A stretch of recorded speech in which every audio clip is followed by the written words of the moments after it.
மறக்காமல் ஷேர் பண்ணுங்கள், லைக் பண்ணுங்கள், கமெண்ட் பண்ணுங்கள், முக்கியமாக சப்ஸ்கிரைப் பண்ணுங்கள்.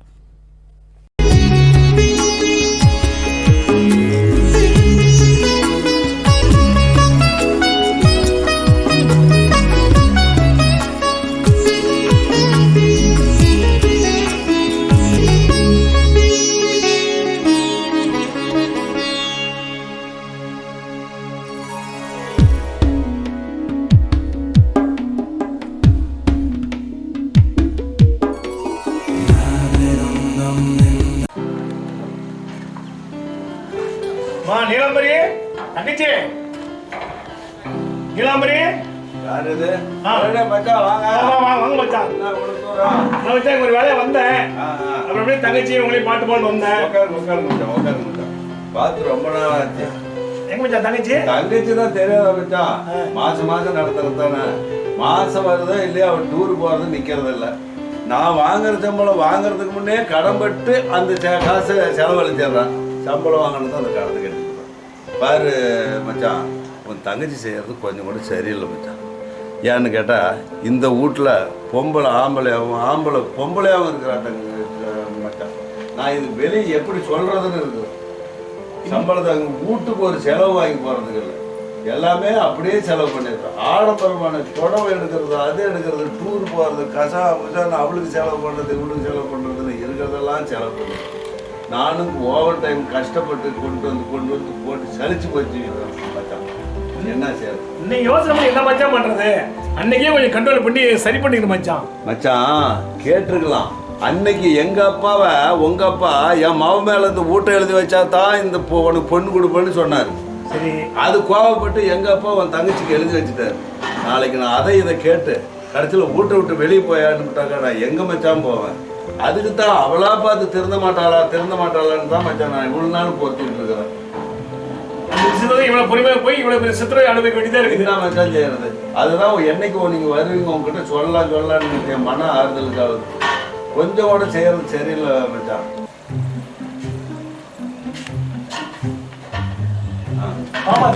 அண்ணா வாங்கண்ணா. நீங்க எப்பண்ணா வந்தீங்க? 10 நிமிஷம் ஆச்சு. நல்லா இருந்துச்சுண்ணா. கன்னியாகுமரி, ஊட்டி, கொடைக்கானல், ராமேஸ்வரம்னு 10 நாள் ஒரே அலப்பறை பண்ணிட்டோம்ண்ணா. ரொம்ப டயர்டா இருக்குண்ணா. யோ இந்தா பேக் உள்ள வச்சுட்டு சேர் எடுத்துட்டு வந்து போடு.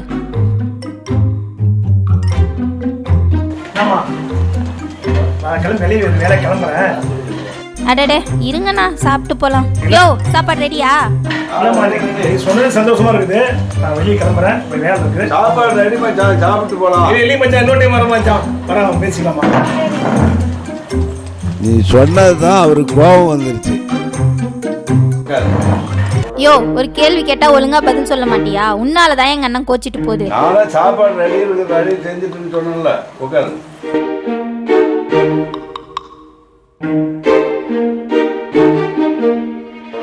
சரியா, தலையெல்லாம் ரொம்ப வலியா இருக்குது.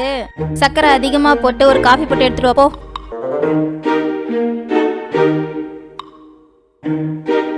அப்படியே அந்த பேக்ல பிஸ்கெட் இருக்கு, அதையும் எடுத்துட்டு வா.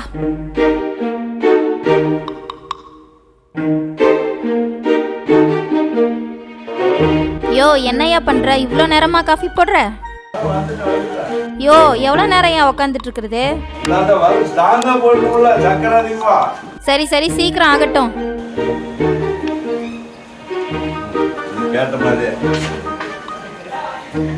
சேர் யார் எடுத்துட்டு வருவா? டேபிள் யார் எடுத்துட்டு வருவா?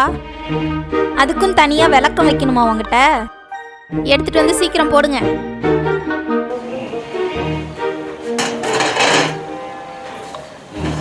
நௌத்தி நேரா வையா. ஒரு வேலை செய்ய தெரியுதா?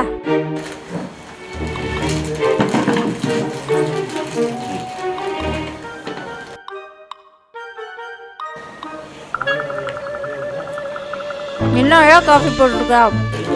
தாங்க போட்டா அப்படிதான் இருக்கும். சக்கரை அதிகமாக தான் போட்டேன். போகும்போது எடுத்துட்டு போ. போதியா 10 நாளா டூர் போயிட்டு வந்தது ஒரே தலைவலியா இருக்கு. உடம்புல ஒரே வலி. கொஞ்சம் காலை பிடிச்சி விடு. என்னையா மரம் மாதிரி நிக்கிற? வீட்டில் யாரும் இல்லை, நம்ம 2 பேர் மட்டும் தானே இருக்கோம். என்னமோ புதுசா காலை பிடிச்சி விடுற மாதிரி பார்த்துட்டு இருக்க. வந்து புடியா வாயா.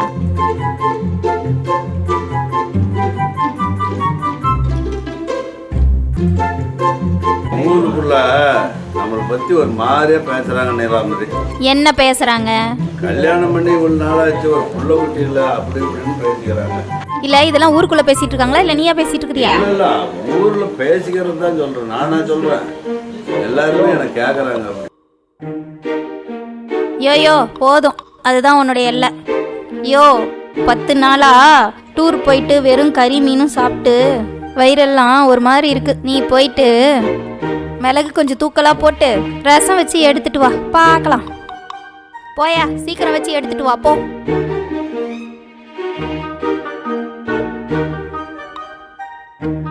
சீக்கிரம் வச்சு எடுத்துட்டு வாயா.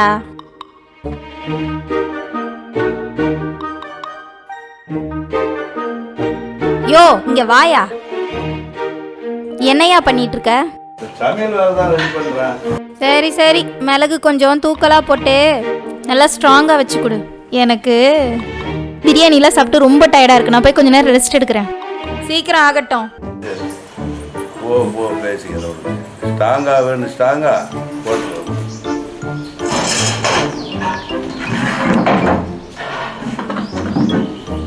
எனக்கு வேலை வாங்குறேன்னு பார்த்து பேசி.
யோ என்னையா உன் பிரச்சனை? ஒண்ணும் இல்ல, சாப்பாடு எல்லாம் பண்ணி வச்சுட்டு நானும் சாப்பாடு சாப்பிட்டு சாப்பாடு எடுத்துக்கிட்டு வேலைக்கு கிளம்புறேன். நீ குளிச்சுட்டு சாப்பிடுறத பாரு. டிவி செல்லு பார்த்துக்கிட்டே சாப்பிடாம விட்டுறாத. அப்புறம் எனக்கு அதை வலிக்குது, இதை வலிக்குது, காலை வலிக்குது, கையை வலிக்குதுன்னு அமுக்கு சொல்லிக்கிட்டு இருப்பேன். நான் வேலைக்கு போயிட்டு வரேன். சரி சரி, கிளம்பு கிளம்பு.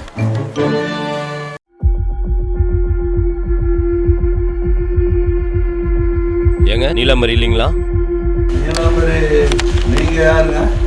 நாங்கள் ஃபைனான்ஸில் 1 லட்ச ரூபா பணம் கொடுத்துருக்கோம். நீலாம்பரி பேரில் இந்த வீட்டு பேரில் 1 லட்சம் கடன் வாங்கியிருக்காங்க. அது நாளையோட முடியுது. அது சொல்கிறதுக்கு தாங்க வந்தோம். நீலாம்பரி உங்ககிட்ட வீட்டு மேலே பணம் வாங்கியிருக்காங்க. என்ன சொல்றீங்க? பவர் எழுதி கொடுத்துருக்காங்க. பவர் எழுதி கொடுத்துருக்காங்க. அப்படியா? ஆமாங்க. ஒன்றும் புரியலையே. ஒரு நிமிஷம் இருங்க, வந்து பேசுகிறேன். வரேன். நீலாம்பரி, அடே நீலாம்பரி. என்னையா வாய் ரொம்ப நீளுது? வாய் ரொம்ப நீளும். வா, வந்து பாரு யார் வந்திருக்காங்க. அப்படி யாரையா வந்திருக்காங்க? நீ பார்த்தா தான் தெரியும். இவங்க யாருன்னு பாரு, உனக்கு தான் தெரியும். சார் நீங்களா? ஆமாம், வாங்கின பணம் மறந்து போச்சா? நாளையோட 1 வருஷம் முடிய போகுது. நீங்கள் பணம் கட்டுறீங்களா இல்லை கரையும் பண்ண கையெழுத்து போடுறீங்களா? யோ, யாரு வீட்டை யாரு கரையும் பண்றது? இது எங்க அப்பா கஷ்டப்பட்டு கட்டுற வீடு. கரையும் கெட்ட கோவம் வந்துரு எனக்கு. என்னடி இது? அவன் அப்படி சொல்றான், நீ வந்து பார்த்துக்கிட்டு அது வந்து இது வந்துங்கிற. யாருக்கிட்ட நீ பணம் வாங்கினா அவன் வந்து கரையும் பண்றாங்கிறான் 1 லட்ச ரூபாய்க்கு வீட்டை. பாரு, ஏதோ நடந்து போச்சுன்னு நீ ஏதோ தெரிஞ்சு வருவ அப்படின்னு சொல்லி நான் நினச்சிக்கிட்டு இருந்தேன். நான் என்ன ஒரு புருஷனா நினைக்கலாம் கூட ஒரு ஆம்பளையாவது நினைப்பேன்னு நினைச்சேன். அது கூட இல்லை. நான் வாங்குற பணம் தான் கஷ்டப்பட்டு பணத்தை சம்பாதிக்கிறது செலவு பண்ணேன்னா இந்த வீட்டு மேலே 1 லட்ச ரூபா வாங்கி செலவு பண்ணிருக்கிறே. நீ என்ன செய்ய மாட்டேன்? உனக்குலாம் அவ்வளவு தூரம் திமுரு. வா, நடுத்தருவில் படம் விட்டுட்டுல, வா நடுத்தருவில் போய் குடும்பம் நடத்தினாதான் உனக்கு புத்தி வரும். வா. நீங்களே பேசிக்கிட்டு இருந்தா நாங்க வந்தது என்ன வருது? நாளைக்கு வந்து காசு வாங்கிக்க. போயா நம்பலாமா? நானும் ஒரு கவர்மெண்ட் ஆபீசர் தான். நாளைக்கு கண்டிப்பா உன் பணத்தை வாங்கிக்க. போ. மன்னிப்பு கிண்ணிப்புக்கிற தப்பு செஞ்சிருந்தா மன்னிச்சுக்கலாம், மன்னிப்பு கொடுக்கலாமா? நீ தலகணம் அக்கறமும் அநியாயம் செஞ்சுவா. உனக்காக எப்படி மன்னிக்க முடியும்? இப்ப நீ என்ன பண்றது? இப்ப பாரு, அவனுக்கிட்ட நாளைக்கு பணம் கொடுத்துறன்னு சொல்லியிருக்கிற. இதை எப்படி கட்ட முடியும் சொல்லு? ஒன்ன மாதிரி இருந்தா கட்ட முடியுமா? ஏங்க எப்படிங்க அந்த பணத்தை கட்ட போறீங்க? என்ன பண்றது? என்னைக்கா இருந்தாலும் இந்த மாதிரி நிலைமை வருவான். நீ கொண்டாந்து விடுவேன்னு தான் நான் அந்தந்த வீட்டுல பொம்பளைக்கு தான் ஆம்பளைக்கு தெரியாத 15 சேமிச்சு வச்சுருப்பாங்க. நான் உனக்கு பயந்துக்கிட்டு தெரியாம ஓவர் டைம் செஞ்சு 15 சேமிச்சு ஒரு 1.5 லட்ச ரூபா வச்சிருக்கிறேன். அந்த பணத்துல தான் எடுத்து கட்டணும். பாரு, இனிமேனாலும் பொம்பளையா இருந்து ஒழுங்கா சம்பாதிச்சு நீ கஷ்டப்பட்டு என்ன மாதிரி பாரு, ஒரு கண்ணியமா வாழ்றத பாரு. அங்கங்க சுத்தர விட்டு என்ன மன்னிச்சிருங்க. இனிமே நீங்க என்ன சொன்னாலும் கேக்குறேங்க. இனிமே நானும் வேலைக்கு போறேங்க. எனக்கு நல்ல புத்தி வந்துருச்சுங்க. நீ திருந்தனா அது போல இருந்து நாம நல்லபடியா குழந்தை பெத்துக்கலாங்க. நல்லா சம்பாரிச்சு நம்ம குழந்தை வளர்க்கலாங்க. நீயா இந்த மாதிரி சொல்ற? ரொம்ப சந்தோஷமா இருக்குது. குழந்தை பெத்துக்கிற அளவுக்கு உன் மனசு மாறி இருக்குதுன்னா பணம் போனாலும் போயிட்டு போகுது. நீ இவ்வளவு சீக்கிரம் திருந்தவனு நினைக்கவே இல்லை. எல்லாம் மாதிரி நான் போயிட்டு போகுது. நீ இப்ப நான் திருந்துட்ட, நான் போய் பணம் எடுத்துட்டு வந்து அவனுக்கு கட்டிடலாம். உனக்கு வரும்போது ஏதாவது வாங்கிட்டு வரணுமா? எங்க வரும்போது மல்லிகைப்பூவும் அல்வாவும் வாங்கிட்டு வாங்க. இப்பதான் பொம்பளையா இருக்கிற நீ, இதுக்கு முன்னல்ல. நீ இப்பதான் பொம்பளை கேட்கறத கேட்டிருக்கிற நீ. நான் ஆம்பளையா இருந்து வாங்கிட்டு வரேன். சரி, நான் மல்லிகைப்பூவும் அல்வாவும் வாங்கிட்டு வரேன். நீ ரெடியா இரு. போங்க.